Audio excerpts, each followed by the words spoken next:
Sai Ram. On the 22nd November 1963, Mrs Indra Devi was at Dallas, Texas in the United States of America. For those who are unaware, Mrs Indra Devi, born in 1899, was an active proponent and exponent of the Indian system and philosophy of yoga and played a very key role in its spread and popularity in the West. She is considered as a teacher and trainer for the stars and leaders because many of her students were very popular personalities and very famous personalities.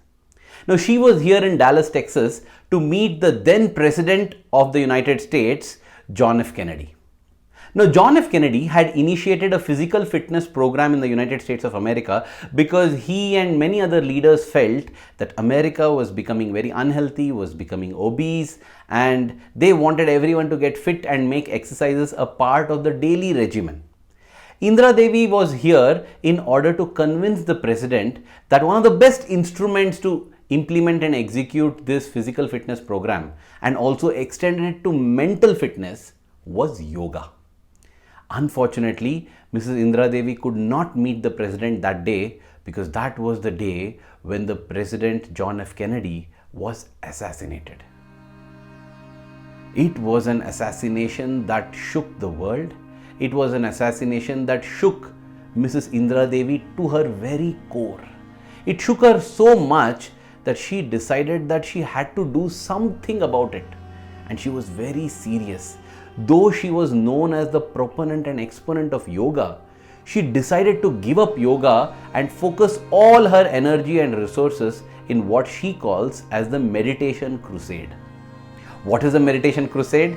Well, for us Sai devotees, in simple words, it is her version of Samasta Loka Sukhino Bhavantu. These were very troubled times, not just for the United States, but for the whole world, because the whole world was engulfed in the Cold War that primarily was between the Soviet Union and the United States, and there was a lot of negative energy everywhere, and Mrs Indra Devi felt that every individual should do his or her best to contribute to world peace.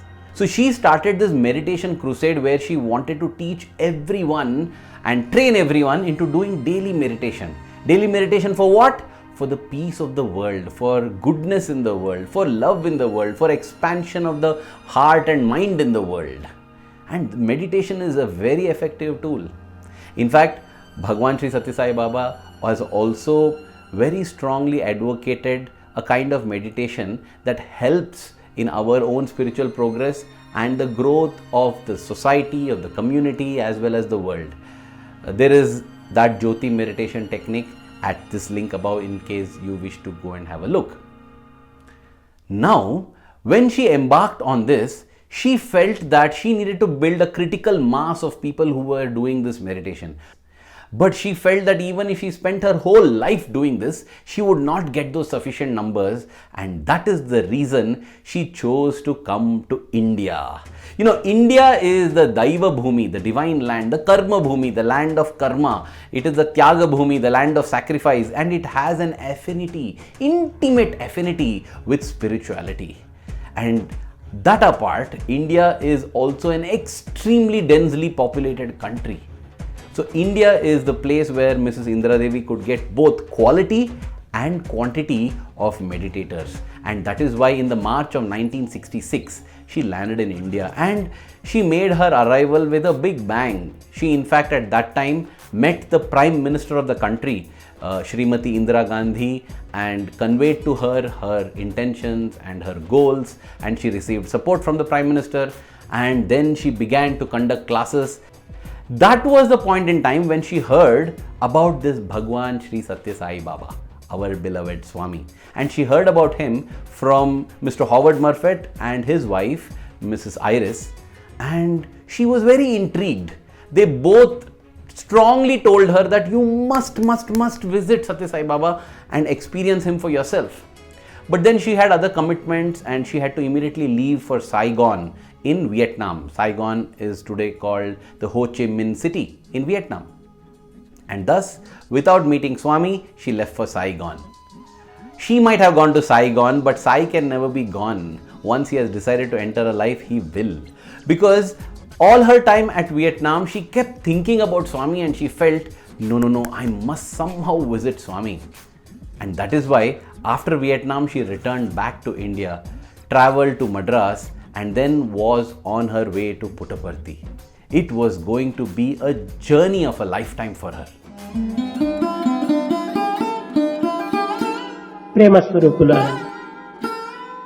On her way to Puttaparthi, she met the Vice Chancellor of the Jadavpur University, which is based in Kolkata in the state of West Bengal.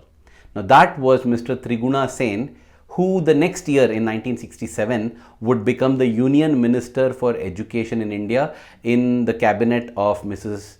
Indra Gandhi, the Prime Minister. So when she met him, she told him that it was her first travel to Puttaparthi to see Sathya Sai Baba. And he tells her, once you go there, you may never feel like leaving him and leaving that place. And she says, but how come you are leaving him? And he says with a smile, I have work to do, but you will understand. What is it that he was referring to her that she would understand? The fact that once you come to Swami, you can never leave him. Because though it feels like Prashanti Nilayam is his abode, his true abode is the heart. He is the Hridaya Nivasi, and each one of our hearts is his Prashanti Nilayam. So she knew that she had only one day. So she felt that I will go and see whatever happens, and I have to return the next day back to Bangalore and I have to fly back. She goes to Puttaparthi, and it is her good fortune that in that single day she gets an interview with Swami. And it is an hour-long interview. And as she writes in the Sanatana Sarathi of March 1967, it was an unforgettable interview about which she would like to write a separate article, if not a separate book itself. She experienced kindness, grace, and love like she had never experienced before. It was a very unique experience, and she is unable to describe it in words. At the end of that interview, Swami told her, whenever you need me, just call out to me and I will be there. That is a promise that only God can give. And so, though she had decided that she would be there only for one day, it was with a very, very heavy heart that she left Swami's physical presence and she had to travel back. And she says that for the first time in her life, she's not having the mood to pack her bags, she's not having the mood to get ready for the flight, she's feeling extremely sad. She doesn't know what to do. And so she takes a pen and a paper and begins to write a letter to Swami. She writes in that letter that, Swami, for the first time in my life, I am feeling so sad and low because I think I am leaving you. I have never felt like this before. You have captured my heart. I want to be with you. I want to feel your joy and love. This is what she writes. Dear brothers and sisters, writing a letter is a very, very, very effective way to communicate with Swami. Even to this day, I do write letters and leave it at my altar. Not because Swami needs us to write a letter, but it brings our thoughts, our words, and our action in unison and helps us. We writing letters to Swami is not what Swami needs. Swami never needed us to write letters, but we wrote because we need it. And that's why she too wrote this letter. In fact, I would like to share an experience about this letter writing, which is at this link above. So she writes this letter and keeps it. And a couple of hours later, she is waiting for a taxi. And just like a whiff of wind comes a whiff of great joy and peace. She stands there and for unexplainable reasons, she is feeling happy in her heart, she is feeling light in the mind, and joy is oozing and erupting within her. Inexplicable joy. That is true bliss. Causeless joy is bliss, and she is experiencing that. And she knows this is Swami responding to her prayers, and she expresses her gratitude to him.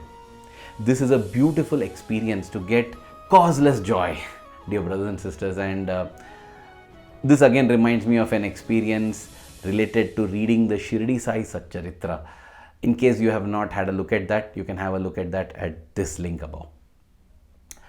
So this was Indra Devi's experience with Swami in 1966, and she goes back, and after that you can be sure that she kept traveling back to India whenever it was possible, because United States of America is very far. In fact, her ashram was at the border between Mexico and United States of America at a place called Tecate, and she had a ranch over there and she held her yoga classes there. Swami became an integral part. Many have been the devotees who have come to Swami through Mrs Indra Devi, she being Swami's instrument.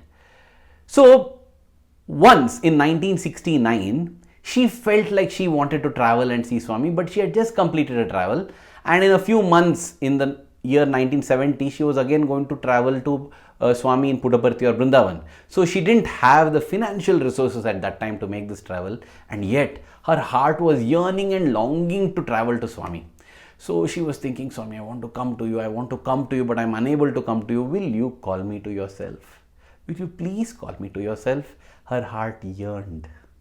Within a couple of hours again, she gets a phone call. This time it is from a Mr. Chuck Wayne.